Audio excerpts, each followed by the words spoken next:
Hey everybody, it's Brandon, the Weekend Cruiser, where I go on a weekend cruise just about every week. And with that, that means that I am here a lot, especially on Royal Caribbean's Freedom of the Seas, where you see I am now up in the Oliver and Twist or the Viking Crown Lounge. And so I wanted to share with you some practical money saving tips that you can use to go on your next cruise. Now, there's a lot of information out there, and these are not necessarily going to be earth shattering, but it's certainly things to think through as you are booking your next cruise. Again, they are 8 practical tips that'll help you hopefully plan a cheaper cruise vacation. So, the first one is going to be don't pay attention to all the marketing and all the fluff that is going to be sent your way from the cruise lines. Once you are on their email distribution list, you'll be receiving multiple emails per week, if not per day, letting you know what their current sale is or their current promotion is.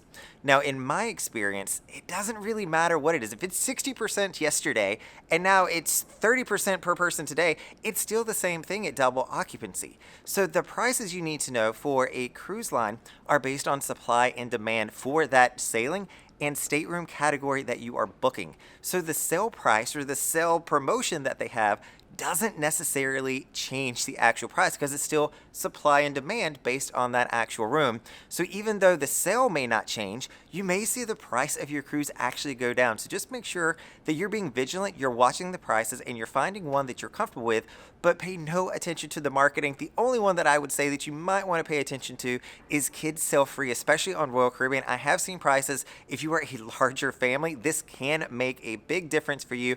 But otherwise, I always feel like the prices are about the same.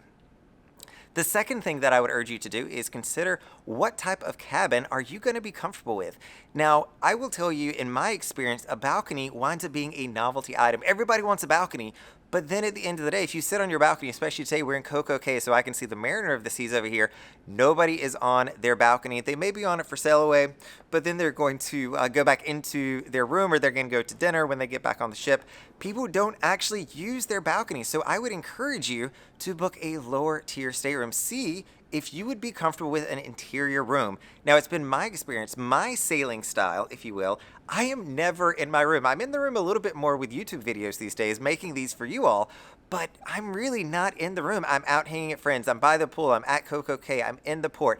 I am always somewhere other than in my cabin.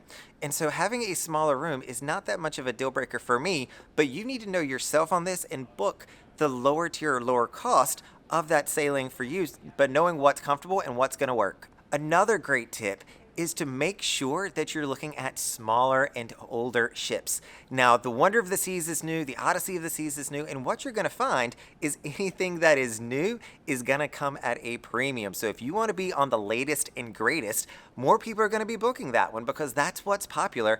And with that, you're going to wind up paying more money to go on the newest and greatest ships that are out there. So I would encourage you to look at some of the smaller ships, look at some of the older ships. They're personally my favorite over some of those big shiny new objects that are out there.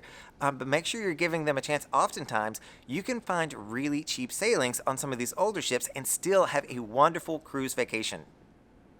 The next tip I'll give you is not only should you be looking at different types of cruise ships, but also make sure that you're looking at different types of ports.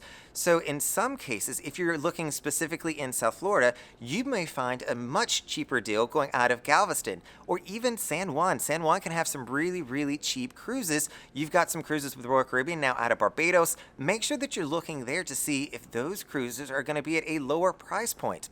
But from there, make sure you're also pulling up how much it's going to cost to fly you and your family down to that different cruise port. If you're getting on a flight and spending the same amount of money, it could be a wash. Just by going to a different port, you might be able to save significant money, at least on the cruise portion of it, to get to the different port.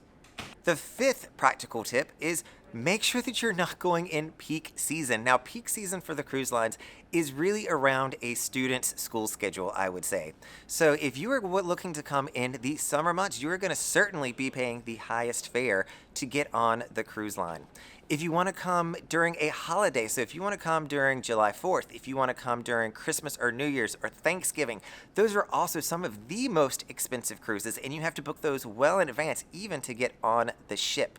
So I'd encourage you to look at the shoulder seasons, and what I mean by that is September is a really good month to go on a cruise from a price perspective because it's going to have all the kids just went back to school and their parents don't want to pull them out the second week of school. So this is a great month to get some really good deals. Know that it's also hurricane season. So with that cheaper cruise, you're also going to have the trade-off that it's hurricane season. And luckily, knock on wood, that hasn't really impacted us much recently, but it could impact your cruise if that becomes an issue.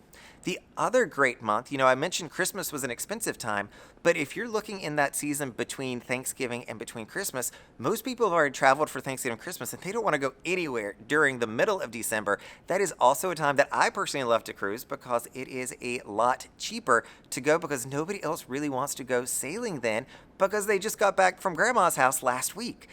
So I would also encourage you to look at the beginning and middle of December. Number 6 is make sure that you are booking on board. Now, there are a lot of reasons to do this. My first reason is just always have a cruise booked. That is my motto in life, always have a cruise booked. And so when you're getting off a cruise, if you don't have one booked, consider booking it on board. And there's a lot of benefits to this. The first one is you're going to have reduced deposits by booking on board. The second is, they're going to make sure that you are getting the best pricing. They don't necessarily have special pricing, at least not here on Royal Caribbean, but they're going to make sure that you are getting the best rate for you and your family. The third thing is they're going to be able to give you onboard credit. So depending on how much you're spending, the category of room, and how long that cruise is, the cruise line will be able to then give you a little bit back to say thank you for booking on board.